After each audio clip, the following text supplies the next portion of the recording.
ABP 24 news पर वक्त हो गया है दिन भर की 10 बड़ी खबरों का।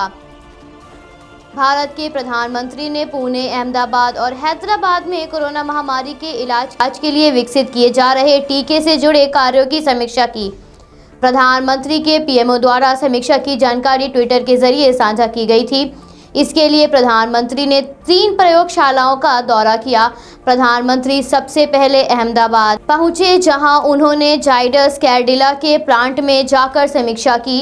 इसके बाद प्रधानमंत्री हैदराबाद स्थित बायोटेक और फिर पुणे के सीरम इंस्टीट्यूट ऑफ इंडिया पहुंचे, जहां उन्होंने शोधकर्ताओं और वैज्ञानिकों से वार्ता करके वैक्सीन के निर्माण की समीक्षा की और वैक्सीन के कार्य प्रगति के बारे में भी जानकारी ली। प्रधानमंत्री की समीक्षा के दौरान अहमदाबाद जाइडस बायोटेक पार्क के बाहर भारी संख्या में लोग उपस्थित हुए। लोगों ने प्रधानमंत्री का अभिवादन भी किया। प्राप्त जानकारी के अनुसार केंद्र सरकार कोरोना वैक्सीन को लेकर एक मोबाइल ऐप भी बना सकती है। प्रधानमंत्री अहमदाबाद पहुंचे, जहां उन्होंने ज़ाइकोव-डी वैक्सीन के कार्य प्रगति की समीक्षा की। वैक्सीन बनाने के लिए कंपनी ने नेशनल बायोफर्म मिशन, भारत सरकार के टेक्नोलॉजी विभाग और विराग के साथ साझेदारी की थी।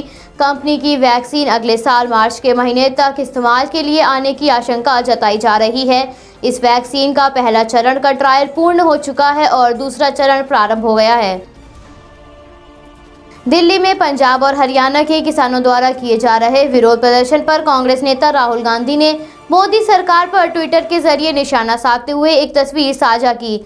इस तस्वीर में सुरक्षाकर्मी द्वारा एक बुजुर्ग किसान को डंडे से मारा जा रहा है। राहुल गांधी ने इस तस्वीर को साझा करते हुए लिखा कि हमारा नारा तो जय जवान जय किसान था, लेकिन आज हमारे प्रधानमंत्री का अहंकार जवान को किसान के खिलाफ खड़ा कर रहा है। इस ट्वीट में आगे राहुल गांधी ने कहा कि ये बहुत खतरनाक है।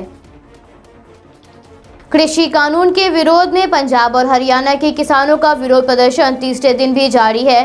किसान हरियाणा के सिंधु बॉर्डर पर ही बैठे हुए हैं। किसानों ने बुराड़ी के निरंकरी ग्राउंड में विरोध प्रदर्शन करने से इनकार कर दिया है और किसान सिंधु और टिकरी बॉर्डर पर ही बैठे हुए हैं। आज किसानों की बैठक होगी, जिसमें आगे की रणनीति तय की जाएगी।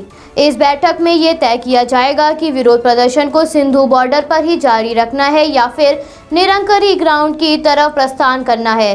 हालांकि किसान इस समय सिंधु बॉर्डर पर ही धरना दे रहे हैं और किसानों का कहना है कि जिसको उनसे बात करनी है वो बॉर्डर पर ही आके उनसे बात करे।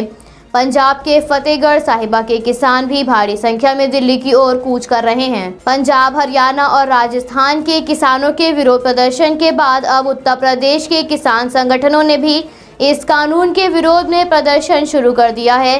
प्राप्त जानकारी के अनुसार किसान मेरठ से गाजियाबाद पहुंच सकते हैं। किसान यूपी गेट पर जमा होंगे, फिर दिल्ली में दाखिल होंगे।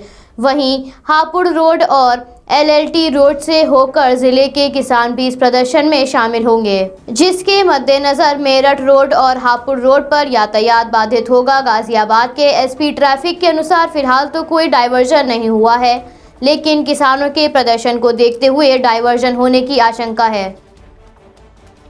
जम्मू कश्मीर में जिला विकास परिषदों के लिए 43 सीटों पर पहले चरण का मतदान शुरू हो गया है। आर्टिकल 370 हटाने और केंद्र शासित राज्य बनाने के बाद ये पहली बार है। ये चुनाव 8 चरणों में आयोजित किए जाएंगे। 19 दिसंबर को आखिरी चरण होगा और 22 दिसंबर को मतगणना की जाएगी। पीडीपी और एम सहित कई पार्टियों ने अलायंस का गठन कर लिया है। राष्ट्रीय जनता दल, भाजपा और कांग्रेस भी मैदान में उतर आए हैं। राज्य चुनाव आयुक्त के शर्मा के अनुसार कोरोना प्रोटोकॉल के नियमों का पालन करते हुए वोटिंग कराई जा रही है। आगे उन्होंने कहा कि सुरक्षा व्यवस्था पुख्ता है, व्यवस्थाओं की समीक्षा भी कर ली गई है। प्रशासनिक स्तर पर चुनाव को निष्पक्ष बनाने के लिए सुरक्षा प्रबंध सख्ती से किए गए हैं। डीडीसी चुनाव में मतदान करने के लिए मतदाताओं में उत्साहितता नजर आ रही है। चुनाव केंद्रों और उसके आसपास के इलाकों की सुरक्षा व्यवस्था के लिए Jammu Kashmir police, CRPF, army board और देश के विभिन्न पुलिस बल की 165 अतिरिक्त कंपनियां मुस्तैद हैं। आज होने वाले मतदान में 17 सीटें जम्मू संभाग और 26 सीटें कश्मीर संभाग में हैं। उत्तर प्रदेश में योगी सरकार द्वारा विधि विरुद्ध धर्म परिवर्तन परिषेध अध्यादेश से संबंधित बिल को बुधवार को राजभवन भेजा गया था, जिससे राज्यपाल ने शनिवार को मंजूरी दे दी है। राज्यपाल से मंजूरी मिलने के बाद अब ये अध्यादेश उत्तर प्रदेश में लागू हो गया है। अब इसको 6 महीने के अंदर विधानमंडल के दोनों सदनों से पास कराना होगा। उत्तर प्रदेश के मुख्यमंत्री ने झांसा देकर धन परिवर्तन कराने वाले लोगों को रोकने के लिए ये अध्यादेश को लागू कराया है। इसके लागू होने के बाद ऐसा करने वाले लोगों के खिलाफ सख्त कार्रवाई की जाएगी। अगर शादी के लिए लड़की का धन परिवर्तन हुआ तो ऐसी शादी को अमान्य घोषित कर दिया जाएगा। इसके साथ ही धन परिवर्तन कराने वाले लोगों को 10 साल की जेल की सजा भी सुनाई जाएगी।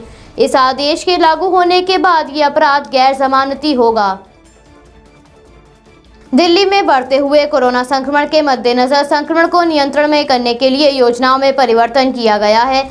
पिछले कुछ दिनों से RT-PCR की जांच को बढ़ा दिया गया है। ये जांच 46% बढ़ाई गई है, लेकिन इसके साथ ही एंटीजन जांच में भी कमी आती नजर आ रही है। इसके कारण RT-PCR की जांच पर ध्यान केंद्रित किया जा रहा है। इस जांच की संख्या को और बढ़ाए जाने की उम्मीद जताई जा रही है। राष्ट्रीय राजधानी में प्रतिदिन संक्रमण के मामलों में वृद्धि हो रही है, जिस वजह से सरकार ने इस महामारी से निपटने के लिए रणनीतियों में बदलाव करना शुरू कर दिया है। राहत की खबर तो ये है कि राष्ट्रीय राजधानी में टीके का पहला भंडारण ताहिरपुर स्थित Rajiv Gandhi super speciality hospital में किया जाएगा।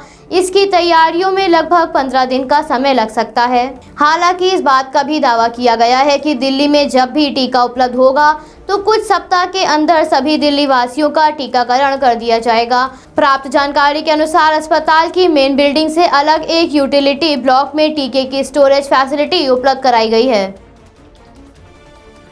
भारत में कोरोना संक्रमण के मामलों में हल्की सी कमी देखने को मिली है। केंद्रीय स्वास्थ्य मंत्रालय से प्राप्त जानकारी के अनुसार पिछले 24 घंटों में कोरोना के 41,322 मामले सामने आए हैं, जिसके बाद भारत में कुल संक्रमितों का आंकड़ा लगभग 93 लाख को पार कर गया है। इसके साथ ही पिछले 24 घंटों में 485 लोगों की मृत्यु होने के कारण मरने वालों का आंकड़ा 1,36,200 पहुंच गया है।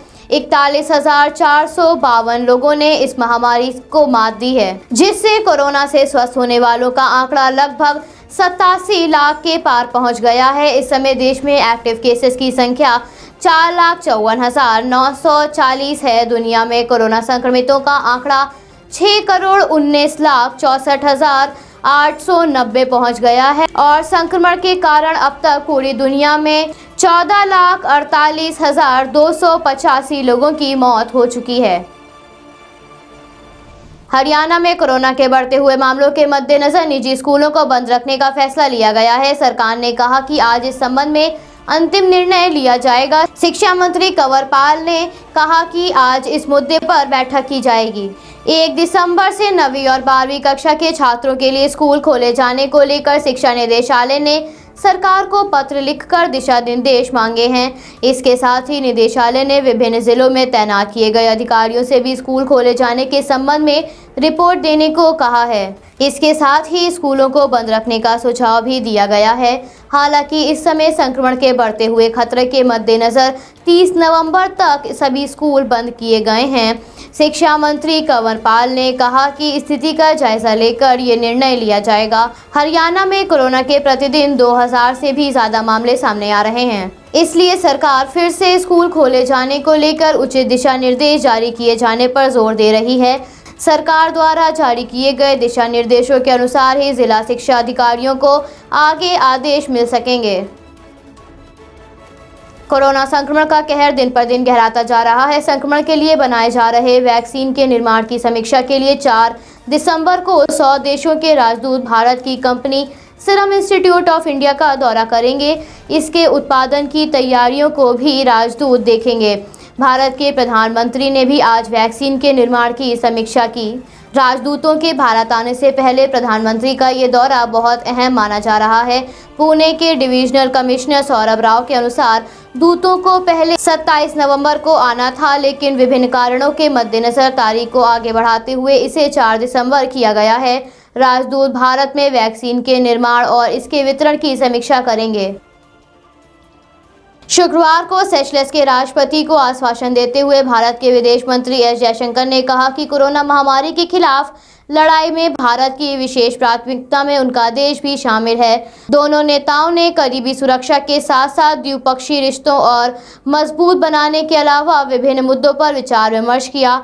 एस जयशंकर बहरीन और संयुक्त अरब की यात्रा के बाद शुक्रवार को सेशेल्स पहुंचे। विदेश मंत्री 3 देशों की यात्रा पर गए हुए हैं, जिसमें यात्रा के अंतिम क्रम में विदेश मंत्री को सेशेल्स पहुंचना था। सेशेल्स पहुंचकर विदेश मंत्री ने वहां के राष्ट्रपति को भारत के प्रधानमंत्री का संदेश सौंपा। ये जानकारी विदेश मंत्री ने अपने ट्विटर अकाउंट के जरिए साझा की है। चीन से तनाव की स्थिति में विदेश मंत्री की ये 3 देशों की यात्रा बहुत महत्वपूर्ण मानी जा रही है। Bureau report AP24 news Lucknow. Subscribe कीजिए हमारे न्यूज चैनल को और बेल आइकन को प्रेस करना ना भूलें ताकि हमारे नए वीडियोस का नोटिफिकेशन आपको मिलता रहे।